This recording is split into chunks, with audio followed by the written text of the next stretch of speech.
নমস্কার, দেখছেন রিপাবলিক বাংলা। আপনাদের সঙ্গে রয়েছি আমি বিশাখা। শুরু করছি বিধায়কের রিপোর্ট কার্ড। আমরা আজকে যে 294টা বিধানসভা কেন্দ্রের মধ্যে যে বিধানসভা কেন্দ্রের দিকে নজর রাখবো তা হলো উত্তর 24 পরগনার বাগদা বিধানসভা কেন্দ্র।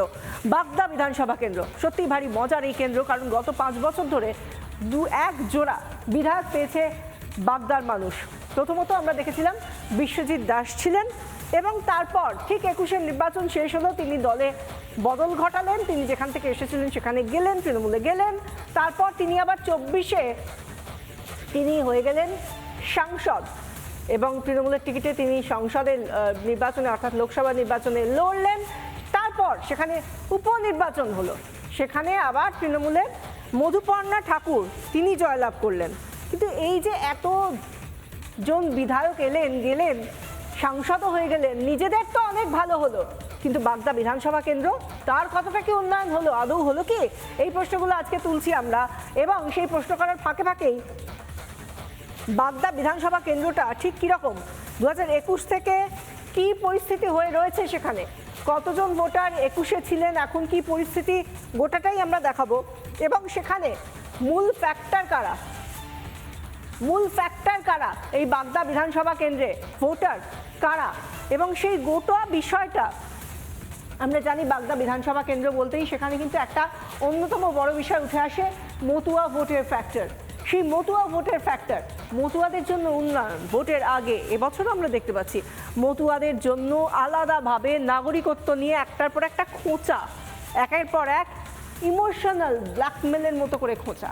সেগুলো আমরা আজকের দিনে দাঁড়িয়ে যখন 26-এর নির্বাচনে শুধুমাত্র ভোটের দিনক্ষণ ঘোষণা বাকি রয়েছে, সেই সময়েও আমরা একই ছবি দেখতে পাচ্ছি। উন্নয়ন, কোনো রকম উন্নয়ন মমতা ব্যানার্জির সরকার এখনো পর্যন্ত মতুয়াদের জন্য তো করেননি। বাগদা বিধানসভা কেন্দ্র, সেই বিধানসভা কেন্দ্রটা ঠিক কীরকম এক নজরে আপনাদের দেখাবো। 2021 সালে কিসের ভিত্তিতে ভোট হয়েছিল, এখন কোন জায়গায় দাঁড়িয়ে রয়েছে, গোটাটা গ্রাফিক্যালি আপনাদের সামনে। বাগদা বিধানসভা কেন্দ্র, বিধানসভা ভোট 2021, মোট ভোটার ছিল 2,77,464। তাতে এই যে বলছিলাম মূল ফ্যাক্টর, অন্যতম গুরুত্বপূর্ণ ফ্যাক্টর, তা হলো মতুয়া ফ্যাক্টর। 64% হলো মতুয়া ভোটার, নবশূদ্র ভোটার 6%, মুসলিম ভোটার 17%। মূল সমস্যা কি কি? এই যে এত শতাংশ ভোটারের মূল যে সমস্যা, মানুষের সমস্যা, রাস্তাঘাটের সমস্যা, এরপর সেতুর সমস্যা, সেই সঙ্গে স্বাস্থ্য সমস্যা। রাজ্যের স্বাস্থ্য ব্যবস্থার তো খুব খারাপ অবস্থা, তার মধ্যে বাগদা কেন্দ্রকে আলাদা করে দেখলে অবশ্যই তার স্বাস্থ্য একেবারে বেহাল অবস্থায় রয়েছে। সেচের যদি দিকে তাকানো যায় তাহলে সেটাও একটা অন্যতম জ্বলন্ত সমস্যা বাগদা বিধানসভা কেন্দ্র। এর সঙ্গে সঙ্গে শ্মশানে বৈদ্যুতিন চুল্লি, তা কি আদৌ আছে? থাকলে তার পরিষেবা কি সাধারণ মানুষ পান? সেই সমস্যাও কিন্তু জ্বলন্ত সমস্যা। এবং এই যে বিশ্বজিৎ দাস 2021-এ তিনি এলেন, তিনি বিজেপির টিকিটে লড়লেন, তারপর তিনি যেই পরীক্ষাটা দেওয়া হয়ে গেল, তিনি বিজেপির টিকিটে ভালো ফল করলেন, অর্থাৎ তিনি বাগদা বিধানসভা কেন্দ্রে জিতলেন এবং বিধায়ক হলেন। তারপরে আবার তিনি ব্যাক টু প্যাভিলিয়ন, কোথায়, তৃণমূলে চলে গেলেন। তারপর তৃণমূলে থেকে তৃণমূলের হয়ে কাজ করে তিনি তৃণমূলের কিছুটা নেক নজরে এলেন বটে, কিন্তু মানুষের নেক নজরে তিনি আসতে পারেননি। 24-এ ঘটা করে তাকে নির্বাচনে পাঠানো হলো, লোকসভা নির্বাচনে হেরে গেলেন তিনি। তারপর উপনির্বাচন হলো, কারণ বিধায়ক চলে গিয়েছে, উপনির্বাচন হলো, এবং সেখানে আবার তৃণমূলের মধুপর্ণা ঠাকুর তিনি এলেন, তিনি জিতলেন। কিন্তু আবার ওই মৌলিক প্রশ্ন, আদতে মানুষ কি পেয়েছে? তারা যারা লাইনে দাঁড়িয়ে ভোটটা দিয়েছেন, কখনো মধুপর্ণা ঠাকুরকে, কখনো বিশ্বজিৎ দাসকে, তাদের ঝুলি কি ভরলো, নাকি তাদের ঝুলি আজও খালি? কি বলছেন ভোটাররা, শুনুন। আমাদের যতগুলো টিএমসি পার্টি, যতগুলো নেতা, সবাই চোর ছাড়া কিছুই না, এরা ভালো না, কিচ্ছু হয়নি, মিথ্যে কথা বলেছে, প্রত্যেকে ঠকিয়েছে, মিথ্যে কথা বলেছে। আরেকটা জায়গায় ভাগ্যবান, কারণ আপনারা তো দুজন বিধায়ক পেয়েছেন, এক 5 টার্ম, যে একটা ভালো না। ও ভোটের সময় সবাই লিকচার দেয়, কোনো কাজ করতে পারে না। ভোটের সময় তারা তো আসবেন মুখে একগাল হাসি নিয়ে, অনেক প্রতিশ্রুতির বুলি নিয়ে, কিন্তু তারপর কাজের কাজটা কিচ্ছু হবে না। এবং এটা হাড়ে হাড়ে টের পেয়ে গিয়েছেন বাগদার সাধারণ ভোটাররা। তারা এবারেও কিন্তু লাইনে দাঁড়াবেন, ভোটের লাইনে দাঁড়াবেন, কিন্তু এটা জেনে লাইনে দাঁড়াবেন না তাদের রাস্তাঘাট হয়েছে, না তাদের স্বাস্থ্যের কোনো রকম উন্নতি হয়েছে। এবং আলাদা আলাদা করে যদি আমরা বলি তাহলে রাস্তাঘাটের কথাটা একেবারে প্রথমেই বলতে হয়। এত সুন্দর রাস্তাঘাট করে রেখেছেন মধুপর্ণা ঠাকুর এবং তার আগে বিশ্বজিৎ দাস, এরা ভোটটা চাইতে এসেছেন। আর রাস্তাটা কীরকম রেখেছেন এবার দেখুন, রাস্তাটা কি সুন্দর অবস্থায় রয়েছে আমরা দেখতেই পাচ্ছি। একেবারে পিচ চটে যাওয়া রাস্তা। ভোটের আগে এলে মানুষ অন্তত কিছুটা ভোটের জন্য, ভোট পাওয়ার জন্য চেষ্টা করেন বটে, কিন্তু আমার মনে হয় আমাদের সবার এই ছবি দেখে হয়তো মনে হবে যে এর থেকে ভালো আর করার মতো এই সময় নেই। কতটা করবেন? কাটমানি নেবেন, নাকি নিজেদের পকেট ভরাবেন, নাকি মানুষের জন্য রাস্তাঘাট করবেন? এই প্রশ্ন তো সাধারণ ভোটাররাও করছেন। আমাদের প্রতিবেদন সেই নিয়ে দেখুন। যেই বাগদা বিধানসভা কেন্দ্র মতুয়া অধ্যুষিত এলাকায়, যেখানে প্রায় 70% কাছাকাছি নমশূদ্র এবং মতুয়া সম্প্রদায়ের মানুষ এখানে বসবাস করেন। বাগদা থেকে বনগাঁ যাওয়ার জন্য মানুষের প্রত্যেকটা সময় কিন্তু ভোগান্তির শিকার হতে হয়। অথচ যারা নেতা রয়েছেন, বিধায়ক রয়েছেন, তারা প্রত্যেকেই বলছেন উন্নয়ন হয়ে গেছে। এই রাস্তা একদম কঙ্কালসার অবস্থা, রাস্তা দিয়ে প্রত্যেকটা জায়গায় এই যে অ্যাম্বুলেন্সগুলো যাচ্ছে একদম ধীর গতিতে যাচ্ছে, অর্থাৎ মুমূর্ষু রোগী যাদেরকে নিয়ে যেতে হয় খুব ধীর গতি। রাস্তার মাঝখানে বসে কিন্তু যে রাস্তার যেই অর্থাৎ ইটগুলো রয়েছে, প্রত্যেকটা ইটের একদম কঙ্কালসার অবস্থা, সমস্ত রাস্তার ছবি দেখা যাচ্ছে। বিধায়করা তারা বলছেন উন্নয়ন হয়েছে, ঠিক এই হচ্ছে উন্নয়নের ছবি। কোথাও ইট দিয়ে জোড়াতাপ্তি দিয়ে, কোথাও পাথর দিয়ে জোড়াতাপ্তি দিয়ে, ঠিক এইভাবেই কিন্তু খানাখন্দে ভর্তি রয়েছে বনগাঁ বাগদা রাজ্য সড়ক। স্বাভাবিকভাবে একটা প্রশ্ন যে বাগদার এলাকার মানুষ, তারা যদি তাদের উন্নত চিকিৎসার জন্য তাদেরকে যেতে হয় কোথাও, তাহলে এইভাবে জীবনের ঝুঁকি নিয়ে এই রাস্তা দিয়ে যেতে হয়। অ্যাম্বুলেন্সে করে রোগী নিয়ে যাওয়ার সময় সেই রোগীরা গাড়ির ভেতরেই কিন্তু অনেকে মারা যান। তার কারণ যেহেতু নির্দিষ্ট সময়ের মধ্যে পৌঁছানো সম্ভব হয় না উন্নত চিকিৎসার জন্য কলকাতা বা বনগাঁর কোনো হাসপাতালে। তবে আগামী যে বিধানসভা নির্বাচন, সেই বিধানসভা নির্বাচনে মানুষ কাকে ভোট দেবেন, কাকে আবার বিধায়ক হিসেবে মনোনীত করবেন, তা কিন্তু সময় বলবে। উত্তর 24 পরগনা বাগদা থেকে টিটপ বিশ্বাস, রিপাবলিক বাংলা। আমরা যেরকম দেখালাম, আমাদের প্রতিনিধি টিটপ দেখালেন যে রাস্তাঘাটের কি অবস্থা। সাধারণভাবে আমি, আপনি, আপনারা যদি চলতে শুরু করেন তাহলে কোথায় গিয়ে পড়ে যাবেন তার গ্যারান্টি কিন্তু না মধুপর্ণা ঠাকুর দেবেন, না বিশ্বজিৎ দাস দেবেন, কেউই দিতে পারবেন না। এই রকমই অবস্থা রেখে দিয়েছেন রাস্তাঘাটের। তাহলে এই রকম একটা রাস্তা দিয়ে যদি কোনো রোগী অত্যন্ত গুরুতর অবস্থায় অ্যাম্বুলেন্সে করে তাকে নিয়ে যাওয়া হয়, সেই অ্যাম্বুলেন্সটা যদি অত্যন্ত ভালো পরিষেবারও হয়ে থাকে, সেই রাস্তা দিয়ে যেতে যেতে সেই রোগীর নাভিশ্বাস উঠে যাবে না তো? সেখানে অ্যাম্বুলেন্স চালক তিনি কিন্তু এইরকমই একটা ইঙ্গিত দিচ্ছেন যে হ্যাঁ, এই সম্ভাবনা প্রবল। কি বলছেন তিনি এবং সার্বিক কি প্রতিবেদন দেখুন নিজের চোখে। বাগদা গ্রামীণ এলাকা, একদম কৃষিভিত্তিক এলাকা, অন্যদিকে সীমান্ত এলাকা। এখানকার মানুষ তারা প্রত্যেকেই বাগদা গ্রামীণ হাসপাতালের উপর, চিকিৎসা ব্যবস্থার উপর নির্ভরশীল। উন্নত চিকিৎসার জন্য প্রত্যেককে যেতে হয় বনগাঁ বা কলকাতা। রাস্তার যে বেহাল অবস্থা সেটাও কিন্তু আমরা দেখাচ্ছি।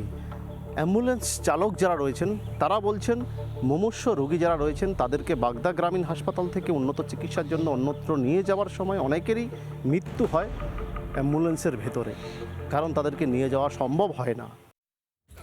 রাস্তা প্রচুর খারাপ। আমাদের একটা পেশেন্ট নিয়ে যেতে গেলে মিনিমাম এখন টাইম লাগে 45 মিনিট, কিন্তু রাস্তাটা খুবই খারাপ। রাস্তার জন্য অনেক পেশেন্টের গাড়িতেও এক্সপায়ার করছে। অনেকগুলোর এই হৃদরোগ মানে হার্টের যেগুলো সমস্ত পেশেন্ট, সে তো নিয়েই দেওয়া যায় না। ডাক্তারি ভাষায় বলে জ্বর নাকি আসলে কোনো রোগ নয়, রোগের উপসর্গ মাত্র। এই যে রাস্তাঘাট দেখালাম, এই রাস্তাঘাটটাও আসলে কিন্তু রোগ নয়, রোগের উপসর্গ মাত্র। রোগটা তো এর ভিতরে নিহিত রয়েছে। যেরকম ধরুন রাস্তাঘাটের সঙ্গে সঙ্গে উঠে আসে বেহাল স্বাস্থ্য পরিষেবা। বাগদার স্বাস্থ্য পরিষেবা কেমন গোটা রাজ্যের সঙ্গে মিলিয়ে দেখলে আলাদা করে ব্যতিক্রমী কিছু তো বোঝা যায় না।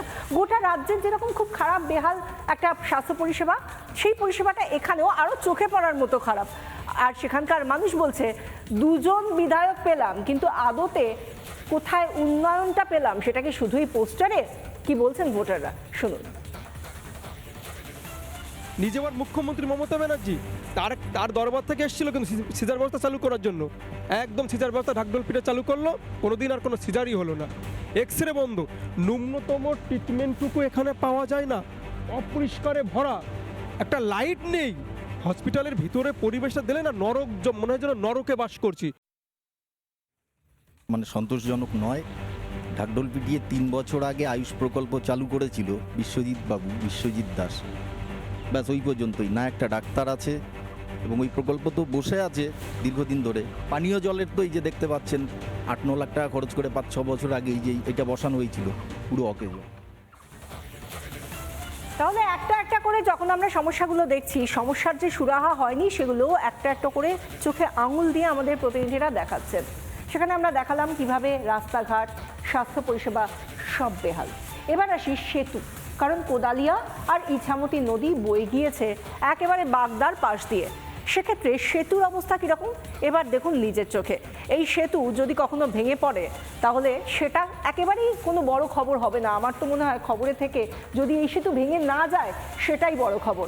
আমাদের প্রতিনিধি সেখানে এই যে ছবিটা দেখছেন, এটা একটা খণ্ডচিত্র, পূর্ণাঙ্গ যে প্রতিবেদন পাঠিয়েছেন দেখুন। আমি যেই ব্রিজে দাঁড়িয়ে রয়েছি, এই ব্রিজটি হচ্ছে হরিচাঁদ গুরুচাঁদ সেতু। একদম কাঠ দিয়ে, বাঁশ দিয়ে এই সেতুটি তৈরি করা হয়েছে। এই সেতুটি এই মুহূর্তে প্রায় ভগ্নদশা অবস্থায় রয়েছেন। আর এই যে সেতু, এই সেতু কিন্তু জীবনের ঝুঁকি নিয়ে সাধারণ মানুষ তারা পারাপার করেন। অর্থাৎ সেতুর এক প্রান্তে রয়েছেন 50টি গ্রামে প্রায় কয়েক হাজার মানুষ। তাদের প্রত্যেকেরই যাতায়াতের জন্য একমাত্র ভরসা এই সেতুটি। কৃষিজীবী মানুষ তারাও এই মুহূর্তে বিপাকে রয়েছেন। তার কারণ নদীর কোনো রকম স্রোত নেই। সেখানে দাঁড়িয়ে বর্ষার সময় জল হলে জল প্লাবিত হয়ে বিভিন্ন গ্রাম, বিভিন্ন জমিতে চলে গিয়ে চাষের জমি, কৃষকদের যে জমি, ফসল সমস্ত কিছু নষ্ট হয়। ভোটের সময় দেখা যায় জনপ্রতিনিধিদের, তারা ভোটের সময় টিকিট নেন, মানুষের কাছে আসেন ভোট চাইতে, অথচ ভোট পর্ব মিটে গেলে তাদেরকে আর দেখা যায় না। সাধারণ মানুষ তারা বলছেন যে উন্নয়ন কি করেছেন বিধায়করা, তারা আপনারা নিজের চোখে দেখে নিন। কিছু হয়নি না। কেন, কি পান? কিছুই, এই ব্রিজটা আমাদের দরকার। অসুস্থ হয়ে গেলে কি? অসুস্থ হয়ে গেলে তো গাড়ি করে নিয়ে যেতে হবে। হ্যাঁ সময় আসে বিধায়করা? হ্যাঁ হ্যাঁ, ওই ভোটের সময় ভোট চাইতে আসে, তাছাড়া আর আসে না। এইখানে আসতে বলেন না তাদের, আমরা দেখিয়ে দেবো কি নয়। যে জায়গাটা বাংলাদেশ লাগোয়া বাগদা বিধানসভা কেন্দ্র, সেখানে তো কৃষি তাদের অন্যতম আয়ের একটা বড় জায়গা। তারা ভরসাই করে থাকে কৃষির ওপর, কিন্তু সেখানে নদীর নাব্যতা এমন তলানিতে গিয়ে ঠেকেছে যে সেচের মাধ্যমেও জল চাষের ক্ষেত্রে ব্যবহার করা যায় না। কিন্তু ভ্রুক্ষেপই করেন না সেখানকার বিধায়ক, অন্তত এমনটাই বলছেন ভোটাররা। সেই সেচ ব্যবস্থা আজকে নদীগুলো মরে যাওয়ার কারণে শেষ হয়ে যাচ্ছে। আগে মৎস্যজীবীরা ওখান থেকে মাছ ধরে জীবিকা নির্বাহ করতো, কৃষকরা ওই জল দিয়ে সেচ কার্য করতো, এবং পরবর্তীতে ডিপটিউবওয়েল দিয়ে জল তুলতে সুবিধা হতো। এই কৃষক সেচ ব্যবস্থা ঠিকমতো করতে পারে না।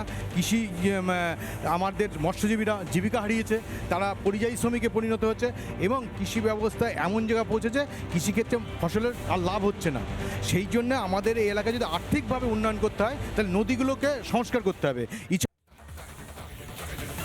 এমন সুন্দর করে ভোটারদের যে দুজন বিধায়ক রেখে চলে গিয়েছেন, বা একজন বিদায়ী এই মুহূর্তে মধুপর্ণা ঠাকুর বিধায়ক হিসেবে, এবং তার আগে বিশ্বজিৎ দাস, তিনি তো তার দায়িত্ব এড়িয়ে যেতে পারেন না। কিন্তু এবার আমাদের দায়িত্ব যে সেখানকার বিধানসভা ঘুরে এসে ভোটাররা তাদেরকে পাশ করাচ্ছেন না ফেল করাচ্ছেন। এবার সামনে আনবো সেই রিপোর্ট কার্ড, জোড়া বিধায়কের রিপোর্ট কার্ড আমরা এবার সামনে আসবো, এবং দেখা যাচ্ছে সেখানকার ভোটাররা একেবারেই মেনে নিতে পারছেন না যেভাবে অনুন্নয়ন তাদেরকে ভরিয়ে দেওয়া হয়েছে দুই বিধায়কের দ্বারা। প্রথমেই যে মাপকাঠি তা হলো রাস্তাঘাট, ডাহা ফেল। যদি বিশ্বজিৎ দাসকে দেখেন তাহলে বিশ্বজিৎ দাসও, মধুপর্ণা ঠাকুরকে দেখলে তিনিও ডাহা ফেল।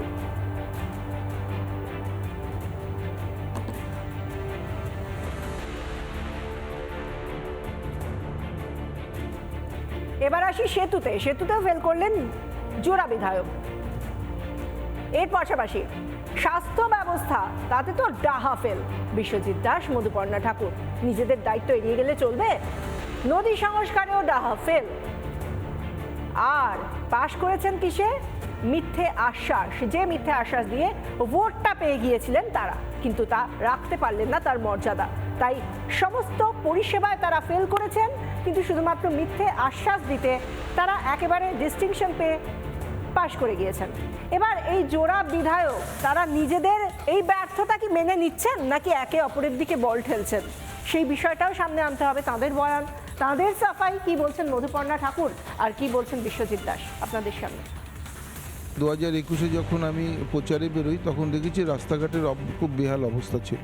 প্রায় 100 কোটি টাকার উপরে রাস্তার কাজ করা হয়েছে। এই জন্য আমি ধন্যবাদ জানাই রাজ্যের মুখ্যমন্ত্রী মমতা বন্দ্যোপাধ্যায়কে, যেভাবে আমি যে রাস্তাগুলো তুলে ধরেছিলাম সেই রাস্তাগুলো তিনি স্যাংশন করে দিয়েছেন এবং সেই রাস্তাগুলো কমপ্লিট হয়ে গেছে। বিধায়ক উন্নয়ন তহবিলে যে টাকা থাকে সেখানে সিন্দ্রাণীতে একটা রাস্তা করেছিলাম, মানুষের সেখানে খুব অসুবিধা ছিল, তার মধ্য দিয়ে আমি যে কাজগুলো শুরু করেছিলাম, কোথাও সিসি ক্যামেরা লাগিয়েছিলাম। যে রাস্তাগুলো মানে প্রথম দিক দিয়ে খুব প্রবলেমের মধ্যে ছিল, আদিবাসী এলাকায় সুন্দরপুর গ্রাম পঞ্চায়েতে একটা রাস্তা সেখানে আমি করেছিলাম বিধায়ক উন্নয়ন তহবিলের টাকায়। যেখানে যেমন প্রয়োজন হয়েছে ছোটোখাটো রাস্তা কিছু আমরা করেছি। আমি বাগদার মানুষের এই চাহিদা অনুযায়ী বিধায়ক উন্নয়ন তহবিলের 50 লক্ষ টাকা দিয়ে একটা শ্মশান তৈরি করেছিলাম নদীর পাড়ে, কোদালিয়া নদীর পাড়ে। সেখানে আমি 50 লক্ষ টাকা দিয়ে এসেছিলাম। সেই কাজটা যদি সম্পূর্ণ করে আসতে পারতাম খুশি হতাম। তৃণমূল কংগ্রেস কোনো নির্বাচনকে সামনে রেখে সব কাজ করে তা নয়, আমাদের সমস্ত কাজ সুদূরপ্রসারী মানুষের স্বার্থে কাজ। যে বিধায়ক সেও কাজ শুরু করছে, এটাও আমরা খুব তাড়াতাড়ি সমাপ্ত করব। আমরা 5 বছরের মধ্যে দুজন বিধায়ক পেলাম টিএমসির। সত্যিই বাগদার মানুষ ভাগ্যবান, ভাগ্যবতী আমরা। কিন্তু কি উন্নয়ন করেছে এটা হচ্ছে লাখ টাকা করে। না এখানে স্বাস্থ্য আছে, না শিক্ষা আছে, না এখানে খাদ্য আছে। আমাদের একটাই গ্রামীণ হাসপাতাল, স্বাস্থ্য ব্যবস্থা বিকল বাগদার। সেখানে বলেছিলেন যে মডেল করব হাসপাতাল, এখনও কিন্তু মডেল হয়নি। আমাদের এখান থেকে যোগাযোগের ব্যবস্থা কলকাতা পর্যন্ত যেতে খুবই ভগ্ন দশা। এখানের মানুষ পরিষেবা পাচ্ছে না। এদেরই নেত্রী মাননীয় মমতা ব্যানার্জি রেলমন্ত্রী থাকাকালীন এখানে শিলান্যাস করেছিলেন যে ট্রেন লাইন ঢুকবে।